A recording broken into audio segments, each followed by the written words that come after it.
नमस्कार साथियों, मैं राहुल आप सबका स्वागत करता हूं, अभिनंदन करता हूं। उम्मीद है कि आप सभी घर पर हैं, सुरक्षित हैं, स्वस्थ हैं और अपनी तैयारियों को अच्छे ढंग से कर पा रहे हैं।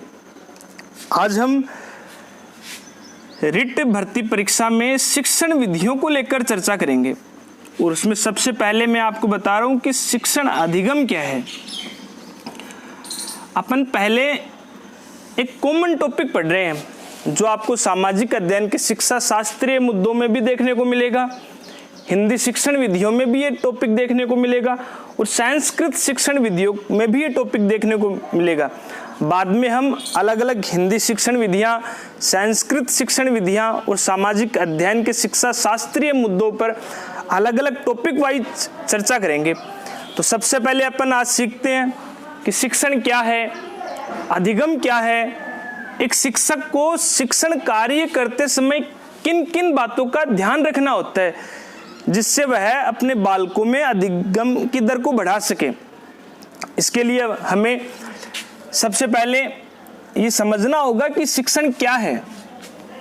तो दोस्तों, ये जो शिक्षण है, ये शिक्षण एक काम है, एक कार्य है। ये जो शिक्षण है, ये शिक्षण एक काम है, एक कार्य है जो एक शिक्षक कक्षा कक्ष में इस कार्य को संपन्न करता है। मतलब कक्षा कक्ष में शिक्षक के द्वारा किए जाने वाले काम, किए जाने वाले कार्य को ही हम क्या बोलते हैं? हम शिक्षण बोलते हैं। लेकिन मनोविज्ञान की भाषा में या मनोविज्ञान क्या बोलता है कि कोई भी काम या जो कार्य है वो एक समस्या के रूप में होता है। कोई भी काम या कार्य है वो एक समस्या के रूप में है। तो अब जब हमारे सामने कोई समस्या आए तो उस समस्या के समाधान के लिए हमें उस समस्या के ऊपर सोचना पड़ेगा, उस समस्या को समझना पड़ेगा और उस समस्या पर विचार करना पड़ेगा। मतलब मनोविज्ञान क्या बोलता है कि कोई भी काम या कार्य है वह अपने आप में एक समस्या के रूप में है और जब व्यक्ति के सामने समस्या आएगी तो समस्या के समाधान के लिए व्यक्ति क्या करेगा? उस समस्या के बारे में सोचेगा, उस समस्या को समझेगा, उस समस्या पर विचार करेगा। तो इस सोचना, इस समझना और इस विचार करना, इसको अपन किस नाम से जानते हैं? इसको अपन चिंतन के नाम से जानते हैं। तो दोस्तों, फिर चिंतन क्या है? तो इस चिंतन को लेकर यदि मैं एक मनोवैज्ञानिक हुए हैं हम्प्रे, उस हम्प्रे के विचार हैं कि चिंतन एक मानसिक क्रिया है। हम्प्रे ने क्या कहा कि चिंतन एक ऐसी क्रिया है कि जिसका जन्म समस्या के समय होता है और जब भी हमारे सामने कोई समस्या आए तो हमें हमारे लक्ष्य का रास्ता नजर नहीं आएगा और उस लक्ष्य मतलब हमारे समाधान के लिए हमें क्या करना पड़ेगा? एक चिंतन करना पड़ेगा, सुदृढ़ चिंतन करना पड़ेगा और उस चिंतन के द्वारा हम अपने लक्ष्य पर आसानी से पहुंच पाएंगे। तो आगे मैं यदि बात करूं कि ये जो हमारा शिक्षण कार्य है, ये जो अब चिंतन को लेकर चर्चा करूं उससे पहले मैं आपसे बोलूं, ये हमारा जो शिक्षण कार्य है दोस्तों, ये शिक्षण कार्य कठिन कार्य है। अब आप बोलोगे कठिन कार्य कैसे? ये जो शिक्षण है ये कठिन कार्य कैसे है? क्योंकि इस शिक्षण के अंदर एक शिक्षक व्यक्ति है जो एक व्यक्ति का निर्माण करता है। मतलब शिक्षण कार्य में व्यक्ति का निर्माण करता है। अर्थात एक शिक्षक जो है वो तो निर्माता है, शिक्षक जो है वो तो निर्माता है और जिसका निर्माण किया जा रहा है वो शिक्षार्थी है। शिक्षक निर्माता है और जिसका निर्माण किया जा रहा है वो शिक्षार्थी है। तो यहाँ शिक्षक को सकारात्मक रूप से शिक्षण कार्य करना होता है। क्योंकि यदि शिक्षक, मान लो शिक्षक कोई गलती करे तो उस गलती का प्रभाव एक बालक पर पड़ेगा।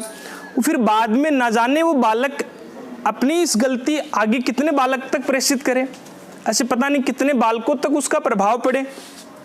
तो मैं ये बोलूं कि शिक्षक को बड़ी सावधानी से ये कार्य करना होता है, सकारात्मक चिंतन के द्वारा ये कार्य करना होता है शिक्षक को।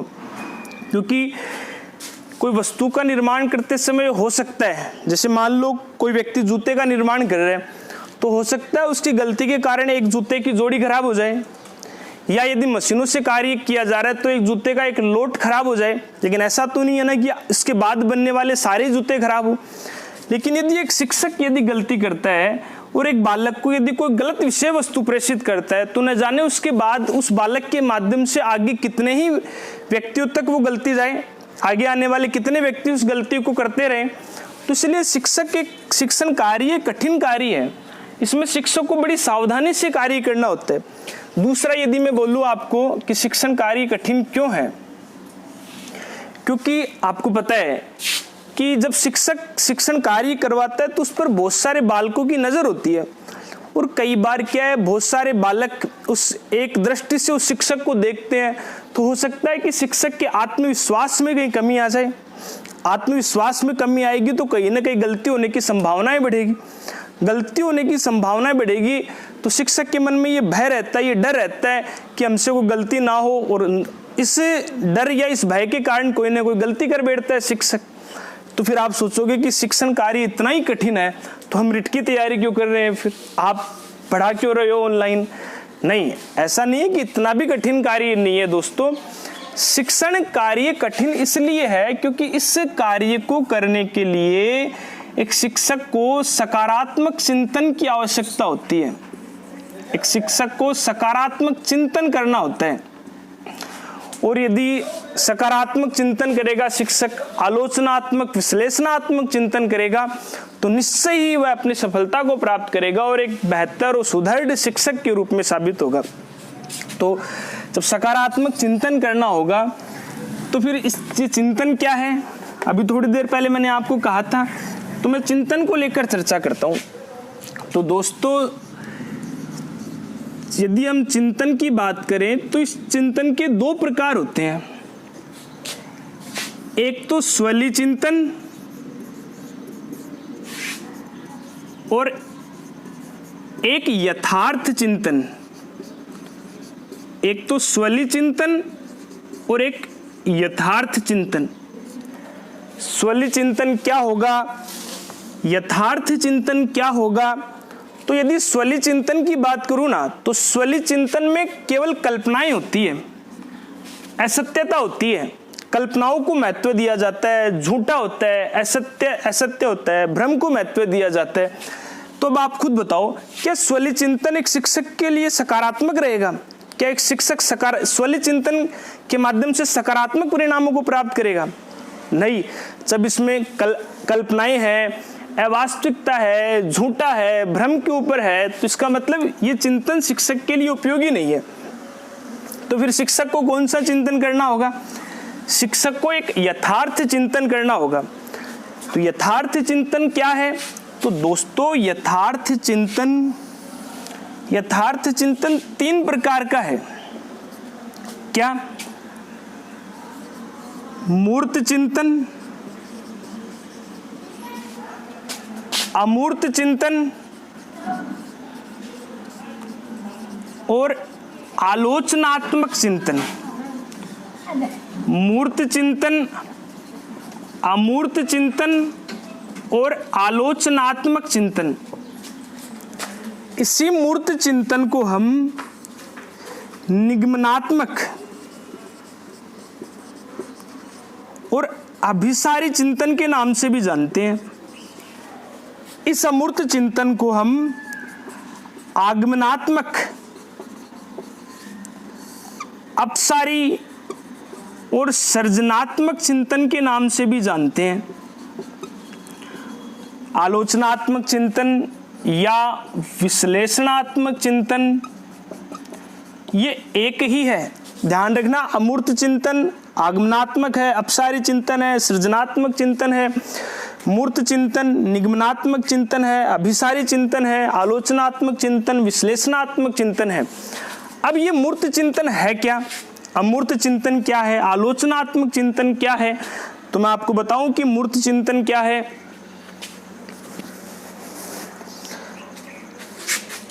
मूर्त चिंतन की यदि बात की जाए ना, तो इसमें हमारे सामने जो प्रत्यक्ष व्यवहार है, प्रत्यक्ष परिस्थिति है, उस परिस्थिति में हम केवल बाह्य वातावरण के आधार पर ही उस परिस्थिति को समझने या समझाने का प्रयास करें। मतलब यदि शिक्षक की दृष्टि से बोलूं तो शिक्षक के पास जो पाठ्य वस्तु, जो विषय वस्तु है, उस विषय वस्तु के बारे में ही चर्चा करे शिक्षक, वो तो है मूर्त चिंतन। अमूर्त चिंतन यदि क्या होगा, अमूर्त चिंतन आगमनात्मक चिंतन क्या होगा, आप इस बात को मूर्त चिंतन को इस तरीके से भी समझ सकते हो। अभिसारी का मतलब क्या है, एक जगह केंद्रित रहकर या एक जगह केंद्रित रहकर विषय वस्तु प्रेषित करना। मतलब जो विषय वस्तु है उस विषय वस्तु के बारे में ही बात करना, उस विषय वस्तु को बाह्य रूप से समझने का प्रयास करना, केवल अंदर मतलब ज्यादा खोलकर शिक्षक विषय वस्तु के बारे में ना बताए, वो क्या है, मूर्त चिंतन। मतलब एक सामान्य शिक्षक ऐसा कार्य करता है, मूर्त चिंतन। फिर अमूर्त चिंतन, अमूर्त चिंतन का मतलब है हमारे सामने जो परिस्थिति है, जो व्यवहार है, उसके पीछे की परिस्थिति को लेकर भी अपन चर्चा करें। मतलब एक शिक्षक पाठ्य पुस्तक या पाठ्य वस्तु जो है या विषय वस्तु जो है उसको एकदम खोलकर अच्छी तरीके से बालकों के सामने प्रेषित करे। यहाँ पर आप देख भी रहे हो, सृजनात्मक का मतलब है कि अलग अलग एग्जाम्पल के माध्यम से शिक्षक विद्यार्थियों को समझाने का प्रयास करता है। हर विषय वस्तु से संबंधित उसके दिमाग में तुरंत एक उदाहरण का निर्माण होता है और उदाहरण के द्वारा वो बालकों को समझाने का प्रयास करेगा। तो वो कौन सा आपका अपसारी, आगमनात्मक, सृजनात्मक या अमूर्त चिंतन। ध्यान रखना, आपको बोले निम्न में से अमूर्त चिंतन का कौन सा एक प्रकार है, तो आगमनात्मक, अपसारी, सृजनात्मक। इसी प्रकार इसमें भी प्रश्न बन सकता है। फिर तीसरा है आलोचनात्मक चिंतन। आलोचनात्मक चिंतन क्या है, विश्लेषणात्मक चिंतन क्या है। तो आलोचनात्मक चिंतन की बात करूं तो इसमें आलोचनात्मक चिंतन का अर्थ है कि शिक्षक इस प्रकार सोचकर पढ़ाए कि क्या ये विषय वस्तु, मतलब इसमें क्या हो, क्यों हो, कैसे हो, इनका भाव हो कि हम जो विषय वस्तु पढ़ा रहे हैं वो बालकों के लिए उपयोगी है, कौन कौन सी बातें इसमें उपयोगी है, कौन सा में बालकों के सामने विषय वस्तु को, कितनी विषय वस्तु को प्रेषित करना चाहिए जो इसके लिए उपयोगी है, कौन सी विषय वस्तु इसके लिए उपयोगी नहीं है। इन सारे परिणामों को कि ये चीज़ पढ़ाने से क्या परिणाम आएगा, ये चीज़ ना पढ़ाने से क्या प्रभाव पड़ेगा, क्या परिणाम आएंगे, इन सारी बातों को सोचते हुए शिक्षक यदि विद्यार्थियों को पढ़ाता है तो कौन सा है, आलोचनात्मक चिंतन है, विश्लेषणात्मक चिंतन है। और मैं ये बोलूँ एक अच्छे शिक्षक के लिए आलोचनात्मक चिंतन, बहुत अच्छे शिक्षक के लिए आलोचनात्मक चिंतन बहुत जरूरी है। और एक सामान्य शिक्षक मूर्त चिंतन के द्वारा विद्यार्थियों को शिक्षा देता है। तो एक शिक्षक में कौन सा होना चाहिए, यथार्थ चिंतन। और यदि आपको यथार्थ चिंतन में भी पूछे तो एक अच्छे शिक्षक के लिए कौन सा चिंतन उपयोगी है, आलोचनात्मक या विश्लेषणात्मक चिंतन उपयोगी है। अब यदि मैं बात करूँ आगे दोस्तों, हमने ये तो चर्चा कर ली कि शिक्षण क्या है, चिंतन क्या है, एक शिक्षक के लिए कौन सा चिंतन उपयोगी है, शिक्षक कार्य कैसा कार्य है, कठिन कार्य है, सरल कार्य है, ये सारी बातें तो हमने चर्चा कर ली। अब मैं यदि आपसे ये बोलूँ, क्या ये जो शिक्षण कार्य है, ये जो शिक्षण कार्य है, क्या इसे एक अकेला व्यक्ति कर सकता है? क्या इस शिक्षण कार्य को अकेला व्यक्ति कर सकता है? नहीं, इस शिक्षण कार्य को एक अकेला व्यक्ति नहीं कर सकता। तो फिर आपको पता है कि इसमें दो पक्ष होंगे। एक तो शिक्षक, शिक्षण कार्य में कितने पक्ष होंगे, दो पक्ष होंगे, एक तो शिक्षक और दूसरा शिक्षार्थी। और इन दोनों के बीच में जो होगी या जिसके लिए शिक्षा दी जाती है वो है विषय वस्तु। इन दोनों को जोड़ने का कार्य क्या करेगी विषय वस्तु, कि शिक्षक विषय वस्तु को शिक्षार्थी को प्रेषित करेगा, शिक्षार्थी इस विषय वस्तु को शिक्षक के द्वारा समझने का प्रयास करेंगे। तो इन दोनों के बीच जो जोड़ने का कार्य वो क्या है, विषय वस्तु। तो ये शिक्षण कार्य है, ये अकेला व्यक्ति नहीं कर सकता, इसमें दो पक्ष होने जरूरी है, शिक्षक और शिक्षार्थी। अब इस शिक्षा शास्त्र में, मतलब जो मैंने इतनी देर तक आपको बताया कि शिक्षण एक काम है, एक कार्य है, तो अब शिक्षा शास्त्र में शिक्षा शास्त्रियों के द्वारा क्या कहा गया, तो शिक्षा शास्त्र में ये कहा गया कि ये शिक्षण है, ये काम नहीं है, एक प्रक्रिया है, ये शिक्षण कार्य एक शिक्षा शास्त्र में क्या कहा गया कि शिक्षण एक काम नहीं है, एक प्रक्रिया है। प्रक्रिया क्यों? क्योंकि शिक्षण कार्य में एक प्रोसेस प्रक्रिया रहती है कि शिक्षक विषय वस्तु को शिक्षार्थियों तक प्रेषित करेगा, शिक्षार्थी इस विषय वस्तु को शिक्षक के माध्यम से समझने का प्रयास करेंगे। तो शिक्षण एक काम ना होकर शिक्षा शास्त्र में कहा गया एक प्रक्रिया है, और हम इस प्रक्रिया को समझने का प्रयास करेंगे। और इस प्रक्रिया को समझने के लिए दो विचारों को आपके दो विद्वानों के विचारों को आपके सामने मैं प्रस्तुत करता हूं। एक विद्वान हुए हैं मोरिसन। इन मोरिसन ने क्या कहा कि शिक्षण एक ऐसी प्रक्रिया है जिसमें, इन्होंने कहा कि शिक्षण एक ऐसी प्रक्रिया है जिसमें परिपक्व व्यक्ति या अधिक परिपक्व व्यक्ति अंतर संबंधों के द्वारा कम परिपक्व व्यक्ति को सिखाता है। शिक्षण एक ऐसी प्रक्रिया है जिसमें अधिक परिपक्व व्यक्ति से मतलब है एक शिक्षक, अधिक परिपक्व व्यक्ति अंतः संबंधों के द्वारा कम परिपक्व व्यक्ति को सिखाता है। यहां कम परिपक्व व्यक्ति कौन है? यहां कम परिपक्व व्यक्ति शिक्षार्थी हैं। इन्होंने क्या कहा कि शिक्षण एक ऐसी प्रक्रिया है कि जिसमें अधिक परिपक्व व्यक्ति मतलब एक शिक्षक अंतः संबंधों के द्वारा कम परिपक्व व्यक्ति को सिखाते हैं। इसी प्रकार एक विद्वान है जैक्सन। उन्होंने क्या कहा? इन्होंने कहा दोस्तों कि शिक्षण एक ऐसी प्रक्रिया है जिसमें परिपक्व व्यक्ति अंतः क्रिया द्वारा अपरिपक्व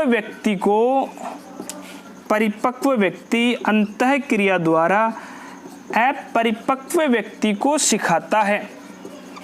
यहाँ परिपक्व व्यक्ति शिक्षक है और अपरिपक्व व्यक्ति विद्यार्थी है। मैं यदि ये बात करूँ तो ये तो बड़ी क्लास के लिए उपयोगी है, मतलब ये बड़ी कक्षाओं के ऊपर आधारित है और ये छोटी कक्षाओं के ऊपर आधारित है। मतलब छोटी कक्षाओं के लिए ये परिभाषा है और बड़ी कक्षाओं के लिए अपन बात करें, चर्चा करें तो बड़ी कक्षाओं के लिए ये परिभाषा है।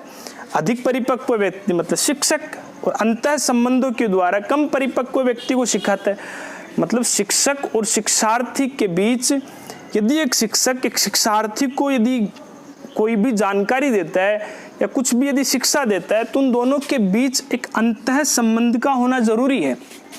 ये अंतः संबंध गुरु शिष्य का एक संबंध है। ऐसे थोड़ी राह चलता व्यक्ति यदि बोले मैं आपको पढ़ा रहा हूँ, पढ़ो आओ पढ़ो तो आप पढ़ते हो नहीं, आप उसके लिए प्रॉपर एक स्कूल जाएंगे। शिक्षार्थी एक स्कूल जाता है या किसी कोचिंग संस्थान में जाता है तो दोनों के बीच शिक्षक और शिक्षार्थी के बीच एक संबंध का निर्माण होता है और उस संबंध के निर्माण के आधार पर शिक्षार्थी को शिक्षक सिखाने का प्रयास करता है।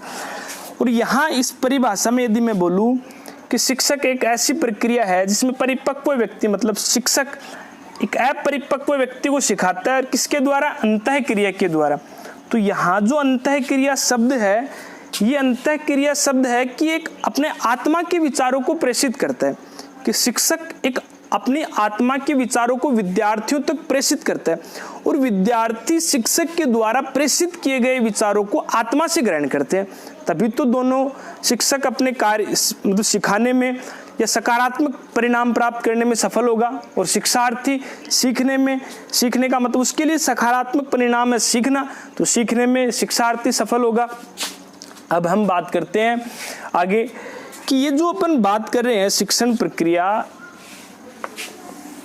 इस शिक्षण प्रक्रिया में वैज्ञानिक दृष्टिकोण क्या है, मतलब मनोवैज्ञानिक दृष्टिकोण क्या है, विद्वानों की क्या दृष्टिकोण है इसके ऊपर, या शिक्षण प्रक्रिया का दृष्टिकोण क्या है। तो शिक्षण प्रक्रिया के दृष्टिकोण की यदि मैं बात करूं, शिक्षण प्रक्रिया के दृष्टिकोण की यदि बात करूं, दृष्टिकोण का मतलब है नजरिया, कि हमारे सामने समक्ष कोई भी परिस्थिति या व्यवहार है, कोई वस्तु है, उसके प्रति हमारी क्या समझ है, हम उसके प्रति क्या नजरिया रखते हैं, ये क्या है, दृष्टिकोण है। तो शिक्षण प्रक्रिया के लिए क्या नजरिया है, क्या दृष्टिकोण है, तो ये भी दो प्रकार से है। एक तो भारतीय दर्शन के अनुसार शिक्षण प्रक्रिया का दृष्टिकोण, भारतीय दर्शन के अनुसार शिक्षण प्रक्रिया का दृष्टिकोण, और एक है पाश्चात्य दृष्टिकोण या आधुनिक दृष्टिकोण। पाश्चात्य या आधुनिक दृष्टिकोण क्या है, पाश्चात्य दृष्टिकोण क्या है और आधुनिक दृष्टिकोण क्या है। तो भारतीय दर्शन के अनुसार शिक्षण प्रक्रिया में दो पक्ष होंगे, शिक्षण प्रक्रिया में दो पक्ष होते हैं, एक तो शिक्षक और एक शिक्षार्थी, और इस शिक्षार्थी को अंतःपुरवासी कहा गया है, मतलब इसके लिए जो शब्द प्रयोग किया गया है वो क्या है, अंतःपुरवासी। अब अंतःपुरवासी क्या है, भारतीय दर्शन या भारतीय दृष्टिकोण क्या है, तो हमारे क्या है, प्राचीन समय में विद्यार्थी गुरुकुल में जाकर वहीं रहकर शिक्षा प्राप्त करता था, और वहीं रहकर सीखना, इसी के लिए क्या शब्द प्रयोग किया गया है, अंतःपुरवासी। शिक्षार्थी गुरुकुल में गुरु के पास मतलब शिक्षक के पास जाता है, और वहाँ पर गुरु अपने शिक्षार्थी के अज्ञान रूपी जो अंधकार है उसको समाप्त करके ज्ञान रूपी प्रकाश देने का कार्य करता था। भारतीय दर्शन के अनुसार शिक्षण प्रक्रिया में दो पक्ष है, एक शिक्षक और एक शिक्षार्थी। शिक्षार्थी के लिए शब्द प्रयोग किया गया अंतःपुरवासी। अंतःपुरवासी मतलब वहीं रहकर शिक्षा ग्रहण करना। मतलब प्राचीन दर्शन अपना भारतीय दर्शन में क्या है, शिक्षार्थी गुरुकुल में गुरु के पास गया, शिक्षक के पास गया, वहीं रहकर शिक्षा ग्रहण करता था, और शिक्षा भी कैसी कि वहाँ पर गुरु उस शिक्षार्थी के अज्ञान रूपी अंधकार को समाप्त करके उसे ज्ञान रूपी प्रकाश देने का कार्य करता था। मतलब यदि मैं ये बात बोलूं कि शिक्षा का वास्तविक अर्थ, ये बात ध्यान रखना दोस्तों, कि शिक्षा का वास्तविक अर्थ सीखने सिखाने की क्रिया नहीं है। बुक में ऐसे लिखा हुआ रहेगा कि शिक्षा शब्द में, शिक्ष शब्द में अ धातु लगने, अ प्रत्यय लगने से शिक्षा शब्द बना है, जिसका अर्थ सीखने सिखाने की प्रक्रिया है। हाँ, वो भी सही है, 90% बात वो भी सही है, लेकिन वो सामान्य अर्थ है। शिक्षा का सामान्य अर्थ है सीखने सिखाने की प्रक्रिया, लेकिन शिक्षा का वास्तविक अर्थ तो वैदिक संस्कृति से ही है। उस टाइम पर जहाँ शिक्षार्थी शिक्षक मतलब गुरुकुल में जाता था और शिक्षा ग्रहण करता था, तो शिक्षा का वास्तविक अर्थ भी यही है कि जैसे गुरु शिक्षार्थी के अंधकार रूपी अज्ञान रूपी अंधकार को समाप्त करके ज्ञान रूपी प्रकाश देता था, तो शिक्षा का वास्तविक अर्थ भी यही है, प्रकाशित करने की क्रिया। ये ध्यान रखना, जब भी ऐसा क्वेश्चन हो कि शिक्षा का वास्तविक अर्थ है तो क्या करोगे आप, प्रकाशित करने की क्रिया। अब मैं बात करता हूँ कि जो पाश्चात्य आधुनिक दृष्टिकोण है ये कैसे है। तो ये जो पाश्चात्य आधुनिक दृष्टिकोण है इसको भी दो विद्वानों ने दिया है। पाश्चात्य दृष्टिकोण या जो आधुनिक दृष्टिकोण है इसे भी दो विद्वानों ने दिया है। दो विद्वान कौन? एक तो शिक्षा शास्त्री जॉन डीवी ने और एक बीएस ब्लूम ने। एक शिक्षा शास्त्री जॉन डीवी ने और एक बीएस ब्लूम ने। जॉन डीवी ने शिक्षण प्रक्रिया में 3 पक्ष माने हैं और वो शिक्षण प्रक्रिया में कौन कौन से 3 पक्ष माने हैं? तो जॉन डीवी ने शिक्षण प्रक्रिया में शिक्षक, शिक्षार्थी और समाज, ये 3 पक्ष माने हैं। बीएस ब्लूम ने शिक्षण प्रक्रिया में इसने भी 3 पक्ष माने हैं। शिक्षक शिक्षण प्रक्रिया में बीएस ब्लूम ने भी 3 पक्ष माने हैं, शिक्षक, शिक्षार्थी और पाठ्यक्रम। अब मैं आपको समझाता हूं किस तरीके से ये। जॉन डीवी ने कहा कि शिक्षण प्रक्रिया में 3 पक्ष होंगे, एक शिक्षक, एक शिक्षार्थी और एक समाज। और ये जॉन डीवी का ये व्यापक दृष्टिकोण है। व्यापक दृष्टिकोण क्यों? क्योंकि इन्होंने शिक्षण प्रक्रिया में जो तीसरा शब्द शामिल किया है वो समाज शामिल किया है। समाज शामिल करने का मतलब क्या है कि जॉन डीवी के अनुसार शिक्षक शिक्षार्थी को जो भी विषय वस्तु प्रेषित करता है वो सारी समाज से ग्रहण की हुई रहती है। मतलब शिक्षक शिक्षार्थी को जो भी कुछ पढ़ाएगा, जो भी कुछ बताएगा, वो सारे कहाँ से ग्रहण किए हुए रहते हैं? समाज से ग्रहण किए हुए रहते हैं। दूसरा, इन्होंने एक सामंजस्यकरण शिक्षा दी थी, सामंजीकरण शिक्षा बताई थी। उसके अंदर इन्होंने बताया था कि एक शिक्षार्थी को शिक्षक केवल किताबों की लाइनों तक ही सीमित ना रखें। सामंजीकरण की शिक्षा देते हुए जॉन डीवी ने ये विचार दिया था कि एक शिक्षक शिक्षार्थी को किताबों की लाइन तक ही सीमित ना रखे, उसे सामाजिक परिस्थितियों से जोड़ते हुए शिक्षा दे, जिससे शिक्षार्थी अपने आप को समाज में संतुलित कर सके, शिक्षार्थी अपने आप को समाज में स्थापित कर सके, सामाजिक वातावरण में अपने आप को बनाए रखे, संतुलन बनाए रखे सामाजिक वातावरण में। तो इसलिए जॉन डीवी का ये जो दृष्टिकोण है व्यापक दृष्टिकोण है। और इसका आधार क्या है? क्योंकि इन्होंने तीसरा शब्द शामिल किया था, समाज। अब बात करते हैं बीएस ब्लूम। तो इनका ये व्यापक दृष्टिकोण जहां है वहीं बीएस ब्लूम का दृष्टिकोण संकुचित दृष्टिकोण है। संकुचित दृष्टिकोण है क्यों? क्योंकि इन्होंने तीसरा शब्द शामिल किया पाठ्यक्रम और कहा है कि एक शिक्षक का कर्तव्य है कि शिक्षार्थी को केवल पाठ्यक्रम ही पूरा करवाए, मतलब पाठ्यक्रम के अलावा अदर कोई भी बातों में ना ले जाते हुए पाठ्यक्रम को पूरा करवाए, यही शिक्षक का कर्तव्य है। इसलिए इनका जो दृष्टिकोण है वो दृष्टिकोण संकुचित दृष्टिकोण है।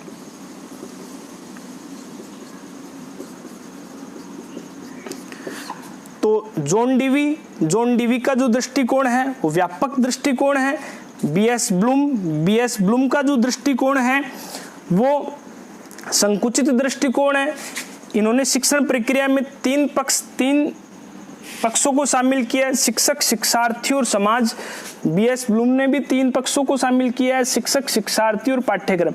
व्यापकता का कारण तीसरा शब्द जो समाज शामिल किया, संकुचित कारण इन्होंने पाठ्यक्रम शब्द शामिल किया। अब आगे हम चर्चा करते हैं कि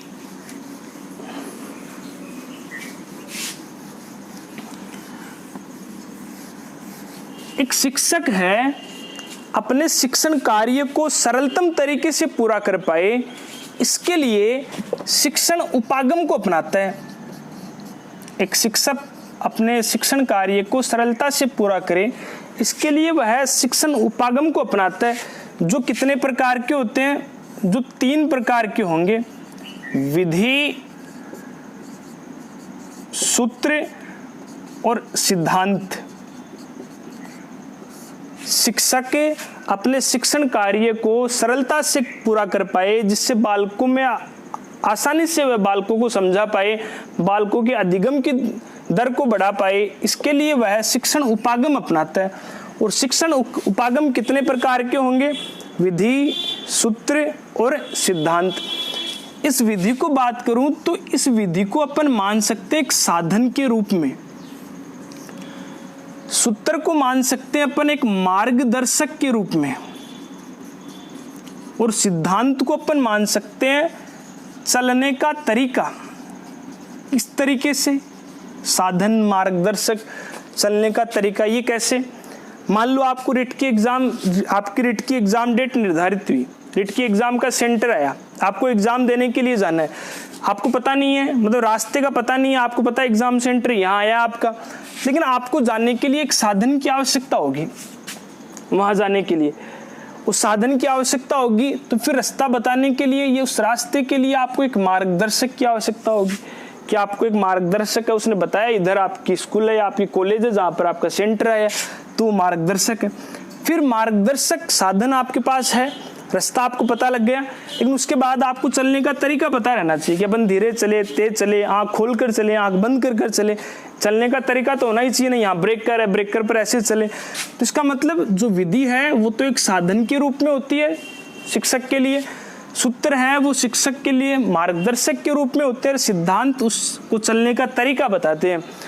और ये इन तीनों का क्रम भी इसी तरीके से है। यदि शिक्षण उपागम के क्रम की बात की जाए तो विधि, सूत्र, सिद्धांत, ये क्रम से है। ऐसा क्वेश्चन हो कि शिक्षण उपागम का क्रम क्या है, तो विधि, सूत्र, सिद्धांत। इस विधि को अपन पद्धति के रूप में भी बोल सकते हैं, आगे अपन पढ़ेंगे। अब यहाँ से अपन चर्चा करेंगे कि शिक्षण विधि क्या है, शिक्षण सूत्र क्या है, शिक्षण सिद्धांत क्या है। फिर ये पूरा होने के बाद हम प्रत्येक विषय के अकॉर्डिंग शिक्षण विधियाँ पढ़ेंगे। हिंदी की शिक्षण विधियाँ ये तो सब में कॉमन है, यहाँ तक मैं बताऊंगा विधियाँ, फिर सूत्र, फिर साधन। उसके बाद में हिंदी की शिक्षण विधि अलग, सामाजिक अध्ययन के शिक्षा शास्त्रीय मुद्दे वो अलग टॉपिक है, और संस्कृत की शिक्षण विधियाँ, ये जहाँ तक बताया मैंने कॉमन बताया। फिर इसके आगे की बात और इससे संबंधित प्रश्न अपन आगे करते हुए चलेंगे। धन्यवाद। आइए हम कुछ प्रश्नों को लेकर चर्चा करते हैं जो हमने पढ़ा अभी तक।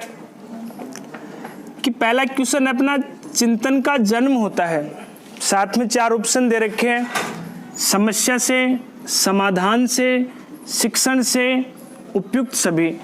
तो मैंने आपको बताया था कि हम्फ्रे विद्वान है, उनका विचार है कि चिंतन का जन्म समस्या से होता है, चिंतन का जन्म समस्या के समय होता है, जिसका समाधान व्यक्ति के द्वारा किया जाता है। तो चिंतन का जन्म कब होगा? समस्या से। मतलब हम्फ्रे ने कहा था चिंतन एक ऐसी क्रिया है कि जिसका जन्म समस्या के समय होता है। फिर है जॉन डीवी के अनुसार शिक्षा की त्रिमुखी प्रक्रिया के अंतर्गत नहीं आता। तो जॉन डीवी ने शिक्षण प्रक्रिया में 3 पक्षों को शामिल किया था। तो उनमें कौन कौन से थे? शिक्षक है, शिक्षार्थी है और समाज है। तो जॉन डीवी के अनुसार शिक्षक शिक्षण प्रक्रिया में अंतर्गत है, शिक्षण प्रक्रिया में शामिल होने वाला पक्ष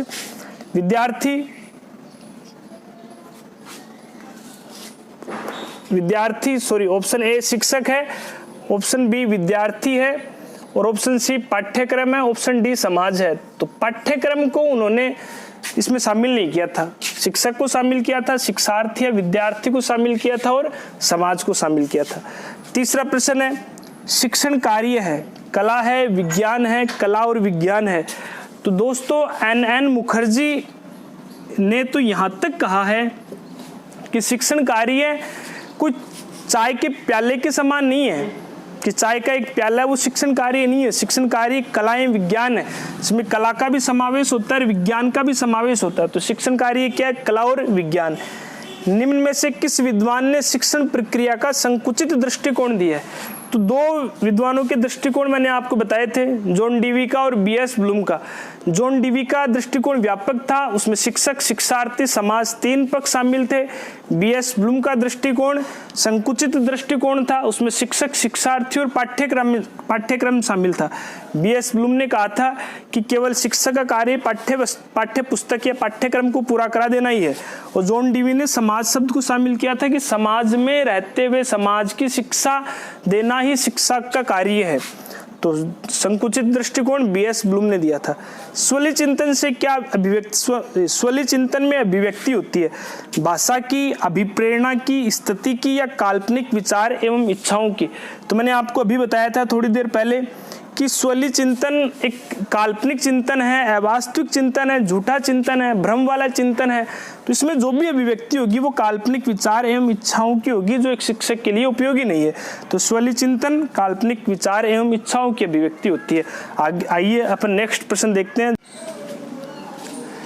नेक्स्ट प्रश्न है अपना, श्याम प्रत्येक वस्तु को उसके गुण दोषों के बारे में चिंतन करने के पश्चात ही खरीदता है। यह उदाहरण है।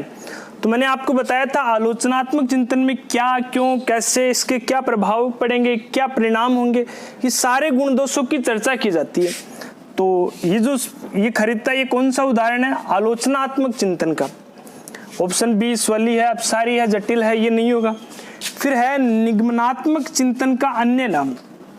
इसके ऑप्शन नहीं लिखे मैंने, तो आप बताओ निगमनात्मक चिंतन के अन्य नाम क्या है? तो निगमनात्मक चिंतन को मूर्त चिंतन बोलते हैं अपन, अभिसारी चिंतन बोलते हैं, निगमनात्मक चिंतन बोलते हैं, ये इसके अन्य नाम है। तो अपन क्या बोल सकते हैं? जैसे ऑप्शन हो मूर्त चिंतन का हो, अभिसारी चिंतन का हो, ये क्या है आपके? निगमनात्मक चिंतन है। फिर चिंतन प्रक्रिया है, सामाजिक प्रक्रिया है, मानसिक प्रक्रिया है, धार्मिक प्रक्रिया है। तो चिंतन हम्फ्रे ने कहा था चिंतन एक मानसिक प्रक्रिया है, चिंतन एक ऐसी प्रक्रिया है जिसका जन्म समस्या के समय होगा। तो चिंतन कौन सी प्रक्रिया है? मानसिक प्रक्रिया है। सृजनात्मक चिंतन का अन्य नाम, इसमें भी मैंने ऑप्शन नहीं लिखे, आप सोचो क्या होंगे? तो सृजनात्मक चिंतन के अन्य नाम है अमूर्त चिंतन है, आगमनात्मक चिंतन है, अपसारी चिंतन है। ये सारे कौन से चिंतन है? सृजनात्मक चिंतन है, जिसमें शिक्षक विद्यार्थी को शिक्षण विषय वस्तु जो सामने है उससे कई उदाहरण देकर समझाता है, सृजन करता है। सारे उस जो भी विषय वस्तु बताता है उसके पीछे की विषय वस्तु को ध्यान में रखते हुए बताता है, सब कुछ खोल कर पढ़ाता है। वो कौन सा आपका? सृजनात्मक चिंतन है। तो ये प्रश्न ध्यान रखना। आगे हम अपनी नेक्स्ट क्लास में, जो मैंने आपको बताया था थोड़ी देर पहले कि अपन नेक्स्ट क्लास में अपनी विधियों की चर्चा करेंगे, शिक्षण सूत्रों की चर्चा करेंगे, शिक्षण सिद्धांतों की चर्चा करेंगे। धन्यवाद विद्यार्थियों।